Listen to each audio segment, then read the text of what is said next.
শুনেন শুনেন জনগণ, বিএনপির সালাম লন, গণতন্ত্রের জন্য আবার বাংলাদেশে বিএনপিকে বড়ই প্রয়োজন।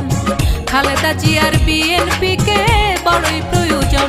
শুনেন শুনেন জনগণ, খালেদা জিয়ার সালাম লন, শুনেন শুনেন জনগণ, তারেক জিয়ার সালাম লন, গণতন্ত্রের জন্য আবার বাংলাদেশে বিএনপিকে বড়ই প্রয়োজন।